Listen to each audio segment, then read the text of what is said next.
I want to start with the story itself because Ryan, you grew up in what near this where this happened in this neighborhood. When I first heard about the incident, it was actually what initially inspired me to make the film.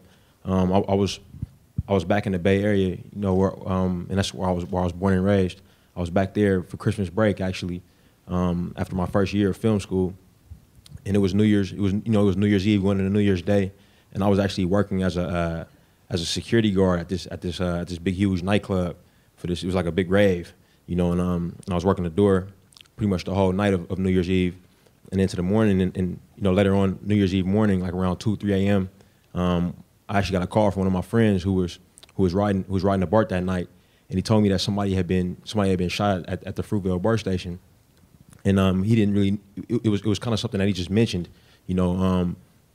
He didn't really know who it was that got shot. All he knew it was that they were slowing down the trains.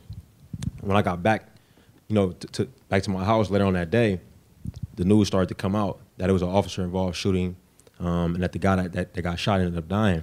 And the days following, the footage came out. You know, and the footage that you guys saw at the beginning of the film started to be played on the news and on the internet. And I can just remember the first time I saw it, it struck something really deep in me, and it affected everybody in the Bay Area, you know, as everybody saw it. But I remember watching the footage and basically seeing myself in Oscar. You know, I was the same age as him. I was 22 at the time as well. And, you know, he looked like me, wore the same kind of clothes that I wore. His friends looked like my friends. And I just couldn't help to think of that being myself and what would happen if I didn't make it home to the people that I meant the most to, you know, the people that I love the most. In the days and weeks following, people were very, very angry. People took sides. The situation became very politicized. You know, people protested, rioted, rallied. 4 years later, you know, a Trayvon Martin incident actually happened right around the time that I got a call from my agent about Fruitvale Station. And I was like, okay, it's perfect. You know, this is the perfect outlet for me to kind of, you know, express myself the best way I can through my work. And I remember reading the script, halfway through, just, you know, bawling my eyes out. You know, I still got the script with tear-stained pages. And I remember picking it back up, reading for a second time, and calling up my agent, like, look, I need to meet this guy. I gotta have a conversation with Ryan. And we met up at Starbucks. You know, had a conversation. I mean, the first 5 minutes in the back of my head, I already knew. I was like, okay, cool, I want to do this. Just from talking with him, you know, he just somebody so close in age to myself, who has a vision. You know, he speaks from the heart. The subject matter was so close to him and myself, and it was like making a movie with one of my best friends. We just instantly kind of connected. So it was a no-brainer for me. I really wanted to do it. So.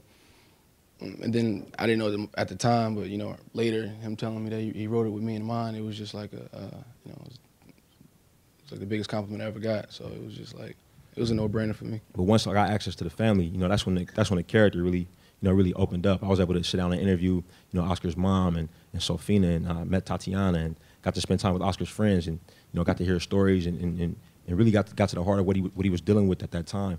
And then I weaved that into the script after coming back from the Sundance Film Labs, and once we cast it, I was able to give the actors access to the family. Spent some time with Wanda, Oscar's mom, little Tatiana, a little bit, not as much.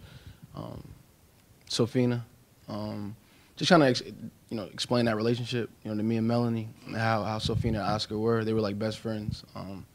It's really hard sometimes, you know, dating your best friend because, you know, you want to share certain information with your best friend. You want to act a certain way with somebody you call your best friend that may not be the best thing for your relationship sometimes. A lot of ups and downs. So that was like very helpful trying to, you know, figure out their dynamic. And all of Oscar's best friends, you know, I spent a lot of time with them, you know, having barbecues, playing dominoes, you know, just talking, hearing the whole story, you know, just kind of reminiscing on what Oscar used to do and their interaction and how they used to hang out. Really helped out a lot, and it reminded me and my friends back. I'm from Newark, New Jersey. What we used to do, you know, back east. The fun parts, you know, of acting is finding those the layers of a person. How complex Oscar was, you know, especially from talking with his family. You know, you got a different perspective from everybody. Everybody had a different view on who Oscar was and who he was around them, and I think all of them were true because he changed himself around everybody. Just like we are as people, we kind of, you know, we change ourselves in different social settings. He was a social chameleon, you know, is what we like to call him. When he was around his best friends, he was the leader. You know, he was the one that, you know, all of his boys kind of went to for answers. When he was around his daughter, he was the best dad he can be. You know, when he was around Sophia, he was the best, you know, best boyfriend, best husband, best lover he could be. When he was around his mom, he was the best son he could be. And it was something interesting to kind of, you know, me and Ryan tried to find the moments in those scenes where we can, you know, show those changes, you know, especially like in the grocery store. You know, when you see him go from his best friend to customer, you know, to his boss, you know, back to his customer, back to his best friend. And he was a people pleaser. He wanted to keep everybody happy, you know, especially the people that he really cared about. Being a young African American male in an urban environment, it's so many things that you have to do almost as a survival tactic. You know, people, you know, any normal person you take, you can talk to 5 different people and get 5 different stories about them. But with us coming up in urban environments, oftentimes you got to put on an armor depending on where you are.